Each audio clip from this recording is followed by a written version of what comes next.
दोस्तों, सावन 2024 का पवित्र महीना चल रहा है और कैलाश पर्वत के शांत और दिव्य वातावरण में भगवान भोलेनाथ और माता पार्वती बैठे हुए थे। चारों ओर हिमालय की ऊंची चोटियां और बर्फीली हवा का स्पर्श उन्हें और भी अधिक दिव्य बना रहा था। तब माता पार्वती ने भगवान भोलेनाथ से एक प्रश्न पूछा। हे प्रभु, मैंने सुना है श्रावण सोमवार के व्रत का महत्व सभी व्रतों से बढ़कर है। यह व्रत क्यों किया जाता है? इस व्रत को करने से कौन सा फल मनुष्य को मिलता है? तथा हे प्रभु, इस व्रत को किसे करना चाहिए और किसे नहीं? इस व्रत के क्या नियम है? कृपया आप मुझे विस्तार से बताइए। भगवान भोलेनाथ ने मुस्कुराते हुए उत्तर दिया। हे पार्वती जी, श्रावण सोमवार का व्रत प्रत्येक मनुष्य को करना चाहिए। यह व्रत हर विवाहित स्त्री और अविवाहित युवतियों के लिए अत्यंत महत्वपूर्ण है। इस व्रत को करने से सभी प्रकार की मनोकामनाएं पूर्ण होती हैं। जो भी इस व्रत को करता है, उस पर मेरी कृपा दृष्टि सदैव बनी रहती है। इस व्रत को करने वाले के सभी पापों का नाश होता है और उसे मोक्ष की प्राप्ति होती है। किंतु इस व्रत को करते समय नियमों का पालन करना अनिवार्य है। हे देवी, इस व्रत के नियम बताने से पूर्व मैं तुम्हें एक प्राचीन इतिहास सुनाता हूं। जो भी मनुष्य इस कथा का श्रवण करता है, उसके कोटि कोटि पाप नष्ट हो जाते हैं। उसे अनेक जन्मों तक श्रावण मास का व्रत करने का पुण्य इसी जन्म में प्राप्त हो जाता है। इसीलिए हे पार्वती जी, तुम इस कथा को ध्यान से सुनो। इस कथा को सुनने के बाद तुम्हें तुम्हारे सभी प्रश्नों के उत्तर मिल जाएंगे। देवी पार्वती कहती हैं, हे प्रभु, आपके मुख से इस कथा का श्रवण करना बड़े सौभाग्य की बात है। कृपया आप मुझसे वह कथा कहिए। मैं इसे ध्यान से पूरा अवश्य सुनूंगी। तब भगवान भोलेनाथ और माता पार्वती को वह कथा सुनाने लगते हैं। बहुत समय पहले की बात है। उत्तर देश में एक अत्यंत शोभायमान नगरी थी। उस नगरी में एक किसान रहता था जिसका नाम दौलत था। दौलत का व्यापार बहुत ही सफल था और उसे समाज में काफी मान सम्मान प्राप्त था। उसके पास बहुत धन दौलत थी, परंतु वह अपने धन का उपयोग अच्छे कार्यों में करता था। दौलत की एक सुंदर पत्नी थी जिसका नाम फूला देवी था। फूला देवी एक पतिव्रता स्त्री थी और अपने पति की बहुत सेवा करती थी। वह हमेशा भगवान भोलेनाथ की आराधना में लीन रहती थी और उनके आशीर्वाद की कामना करती थी। दौलत और फूला देवी दोनों ही भगवान भोलेनाथ के बड़े भक्त थे और वे नित्य भगवान भोलेनाथ की आराधना किया करते थे। फिर जब श्रावण का महीना शुरू होने वाला होता है, तो फूला देवी ने एक दिन अपने पति से कहा, हे स्वामी, मैं श्रावण सोमवार का व्रत करने की सोच रही हूं। इस व्रत के बारे में मैंने सुना है कि इसे करने से भगवान भोलेनाथ की कृपा प्राप्त होती है और सभी मनोकामनाएं पूर्ण होती हैं। आप भी इस व्रत को करें, जिससे हमारे जीवन में सुख शांति बनी रहे। दौलत ने अपनी पत्नी की बात सुनकर उत्तर दिया, फूला देवी, मैं तुम्हारी बात से सहमत हूं। हम दोनों मिलकर इस व्रत को करेंगे और भगवान भोलेनाथ का आशीर्वाद प्राप्त करेंगे। श्रावण मास का पहला सोमवार आया। सुमन ने पूरे विधि विधान से व्रत रखा। उसने सुबह स्नान करके भगवान भोलेनाथ की पूजा की। दौलत ने भी व्रत रखा और भगवान भोलेनाथ की आराधना की। इस प्रकार से फूला देवी और दौलत प्रत्येक श्रावण सोमवार के दिन भगवान शिव की पूजा आराधना किया करते और उपवास रखते थे। किंतु एक दिन उन दोनों से बड़ी भूल हुई। श्रावण महीने के एक सोमवार के दिन सुबह के समय फूला देवी का पति काम से अत्यंत व्याकुल हुआ जा रहा था। उसने अपनी काम इच्छा को पूर्ण करने के लिए सोमवार के दिन सुबह ही अपनी पत्नी के साथ संबंध स्थापित किया।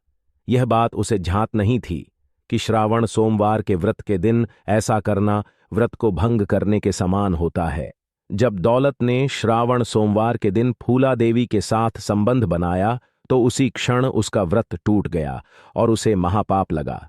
फिर दूसरे दिन दौलत ने अपने व्यापार के सिलसिले में एक योजना बनाई।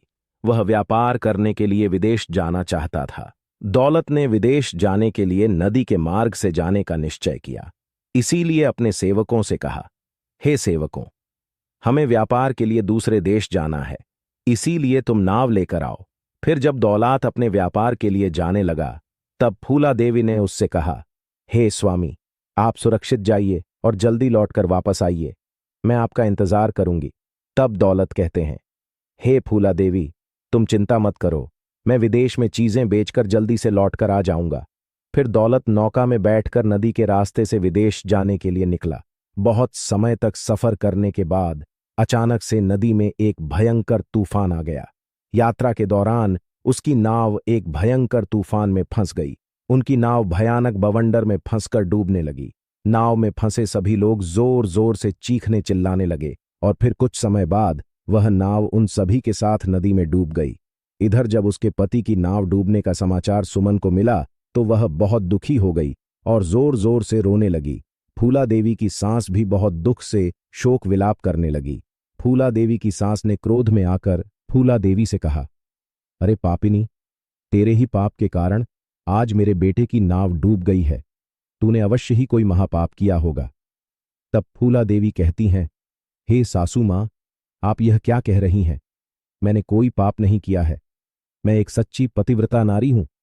मैंने कभी अपने पति के लिए अशुभ विचार नहीं किया। फूला देवी की सास कहती है, अरे तू बहुत भोली बन रही है। मैं सब जानती हूं। तेरी जैसी पापिनी स्त्रियों के पति जवानी में ही मर जाते हैं। तूने ही कोई ना कोई घोर पाप किया है, जिस कारण से तू विधवा हो गई है। अब तू इस घर में निवास नहीं कर सकती, इसीलिए शीघ्रता से इस घर को छोड़कर चली जा। फूला दे वी कहती है, हे सासू मां, अब मैं कहां जाऊं? मेरे पति के अलावा इस दुनिया में मेरा कोई नहीं है। कृपया आप मुझे घर से ना निकालिए। मुझे विश्वास है कि मेरे पति जीवित हैं और वे जरूर लौट कर आएंगे। फूला देवी की सास कहती है, अरे तू मेरे बेटे को खा गई और कह रही है कि मैं तुझे इस घर में रहने दूं। तू अब यहां से निकल और कहीं पर भी चली जा। चाहे तो जिस नदी में डूबकर तेरा पति मर गया है वहीं जाकर तू भी मर जा। इतना कहकर फूला देवी की सास ने उसे के मारकर घर से निकाल दिया। फूला घर से निकलकर चली जाती है। चलते चलते वह एक जंगल में पहुंच जाती है। उसी जंगल में एक विशालकाय वृक्ष होता है। उस वृक्ष के नीचे फूला को एक प्राचीन शिव मंदिर दिखाई पड़ता है। फूला उस मंदिर के पास जाती है तो देखती है उस स्थान पर कोई नहीं है। फूला शिवलिंग के पास जाती है और भगवान शिव से प्रार्थना करने लगती है, हे प्रभु, मुझसे ऐसी क्या भूल हो गई जिसका मुझे इतना बड़ा दंड मिल गया? हे भोलेनाथ, आप तो दया के सागर हैं, समस्त चराचर को माफ कर देते हैं। फिर मेरे द्वारा ऐसा क्या पाप हो गया जो क्षमा के योग्य नहीं था? हे प्रभु, कृपया मुझे मेरी भूल के लिए क्षमा करें और मेरे पति की रक्षा करें। फूला देवी वहीं बैठकर बहुत देर तक रोने लगती है, लेकिन भगवान शिव उसका जवाब नहीं देते हैं। तब फूला देवी सोचती हैं, यदि मेरे पति की मृत्यु के लिए मैं ही हूं तो मूवित अधिकार नहीं। पतिव्रता स्त्री उसके पति के साथ ही मर जाना चाहिए। फिर फूला अपने प्राण त्यागने के बारे में सोचने लगती है। वह भगवान शिव से कहती है, हे प्रभु, मेरे द्वारा जो भी पाप हुए हैं उसके लिए मुझे क्षमा करो। अब मैं अपने प्राण देने जा रही हूं। मैं उसी नदी में कूदकर अपने प्राण दे दूंगी जिसमें मेरे पति की नाव डूब गई है। ऐसा निश्चय करके सुमन उस नदी के पास पहुंच जाती है जिसमें उसके पति की नाव डूबी थी। ऊपर से भगवान भोलेनाथ यह सब कुछ देख रहे थे। जब फूला उसके किनारे पहुंच गई और उसमें कूदने लगी, तभी भगवान भोलेनाथ एक साधु का भेष धारण करके उस स्थान पर प्रकट होते हैं और फूला से कहते हैं, हे पुत्री, रुक जाओ, ये क्या अनर्थ कर रही हो? फूला देखती है एक साधु महाराज उसे रोकने का प्रयास कर रहे हैं। फूला कहती है, हे मुनिवर, मुझे ना रोकिए। मुझे जीवित रहने का कोई अधिकार नहीं है।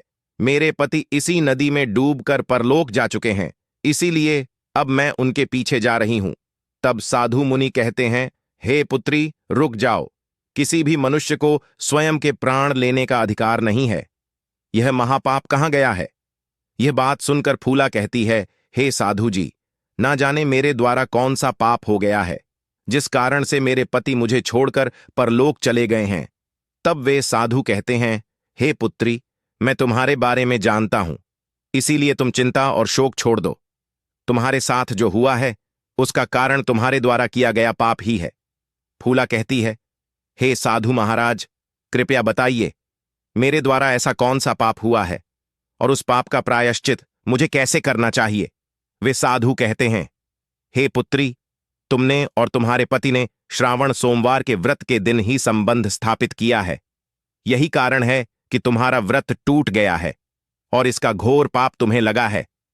साधु बात सुनकर फूला को अपनी भूल समझ में आ जाती है और वह साधु से कहने लगती है, हे साधु मुनि, आप सत्य कह रहे हैं। मेरे और मेरे पति के द्वारा यह गौर अनर्थ हुआ है जिसका मुझे ज्ञान नहीं था। हे मुनिवर, कृपया अब मुझे बताइए, मैं इस पाप से मुक्त कैसे हो सकती हूं और मेरा मेरे पति से मिलन कैसे होगा। साधु रूपी भगवान भोलेनाथ कहते हैं, हे पुत्री, भगवान भोलेनाथ के सामने प्राण त्यागने का विचार तुम छोड़ दो। उन्होंने तुम्हारे लिए एक उपाय बताया है। यदि तुम इस उपाय को करती हो तो तुम्हारा पति तुम्हें वापस मिल जाएगा। भोलेनाथ कहती है, हे मुनिवर, कृपया शीघ्रता से बताइए, वह कौन सा उपाय है। मैं अपने पति को वापस पाने के लिए कुछ भी कर सकती हूं। तब वह साधु मुनि कहते हैं, हे पुत्री, यदि तुम अगले श्रावण सोमवार का व्रत विधिपूर्वक करोगी और ब्रह्मचर्य का पालन करोगी तो निश्चित ही तुम्हारा व्रत सफल हो जाएगा और भगवान भोलेनाथ की कृपा से तुम्हें तुम्हारा पति वापस मिल जाएगा। फूला देवी ने साधु मुनि के चरणों में गिरकर कहा, हे महाराज, मैं आपकी बात मानूंगी और अगले साल श्रावण सोमवार का व्रत करूंगी। साधु ने उसे आशीर्वाद दिया और कहा, तुम्हारा पति तुम्हें अवश्य वापस मिलेगा।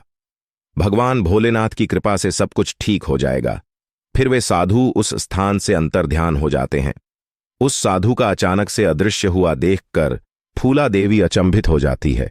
उसे समझ में आ जाता है कि साक्षात भगवान भोलेनाथ ही उसे दर्शन देने के लिए आए थे।